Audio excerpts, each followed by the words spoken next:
Speaking of natural resources and speaking of African countries who are denying the colonial leaders, let's catch another flight over to Burkina Faso. I did a report on Burkina Faso a couple times in my other videos. I talked about the president, Ibrahim, who has been implementing a lot of different anti-colonial practices in the country. If you are not familiar with Captain Ibrahim Traore, he is the current sitting president. He did receive his presidency through a coup. And he has survived assassination attempts left and right. He's probably on like his 15th one.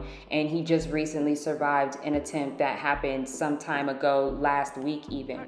But it has now been reported that Burkina Faso banned colonial wigs and colonial military uniforms. So I know this may shock a lot of people who are not on the African continent, but those of us who are, we already know that in the court systems in a lot of African countries, specifically the West African ones, but it happens in the East as well, but specifically in West African countries, a lot of the lawyers and the judges and the court systems still wear the European white wigs that you might see on George Washington or these different white presidents throughout the time. And sometimes people thought that that was just an American thing, but no, it is actually a British thing.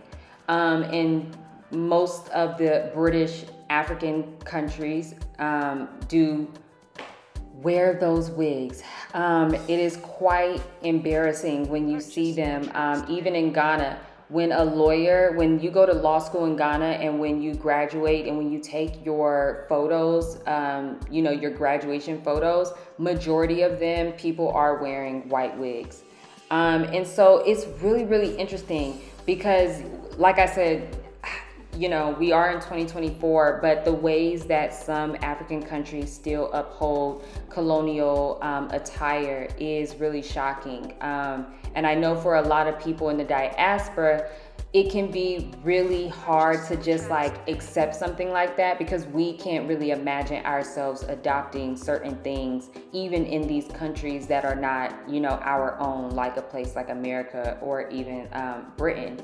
And so that has been a really big report. People on social media are celebrating the president because I can be honest, almost every day I see something new about Burkina Faso's president implementing something that is anti-colonial, decolonial. He also implemented traditional African fabrics to replace the school uniform attire. Also, a lot of people might not know, but especially in Ghana as well, West Africa, a lot of the schools here, they wear very Western European type of uniforms. So, like in America, we might wear blue and white uniforms with a collared shirt and, kind of like the Dickies type of khaki type of pant.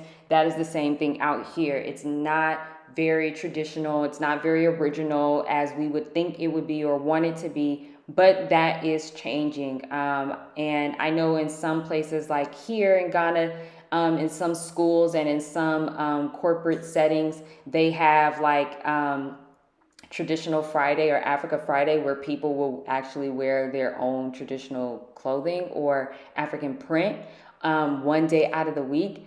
So that is really interesting, so it's nice to see that there is an African president that is making these strides. And it's quite interesting to see the lack of support from the African diaspora. The African diaspora that is just one generation away from the continent, as well as people like me of the African diaspora. It's really interesting to see how, there's not a lot of people talking about this president. I think Black people are constantly always searching for a leader and trying to see who's the next revolutionary person and who's the next activist that's going to speak for us, and who is the person in Africa that's making these anti-colonial strides. But then we have them, but they don't reach the media often, and they definitely don't reach the media of other African countries even, especially because, like I said earlier, there is a lack of camaraderie within the African president sector. So you don't even really see a lot of other African media within, certain African countries. It can be very nationalistic.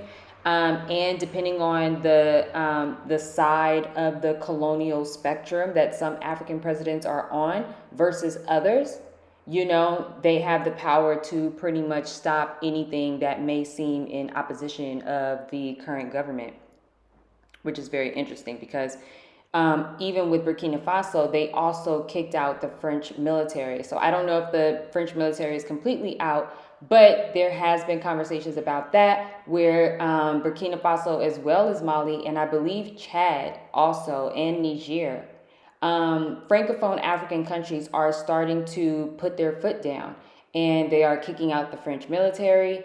Those countries are also working on their own currencies.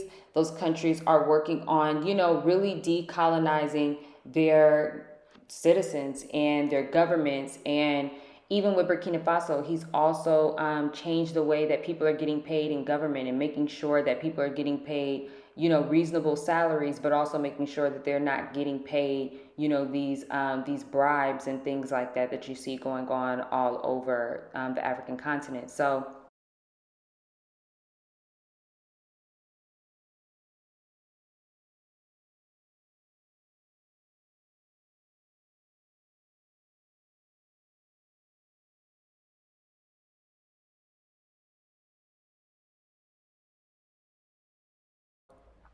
I thought that was really interesting.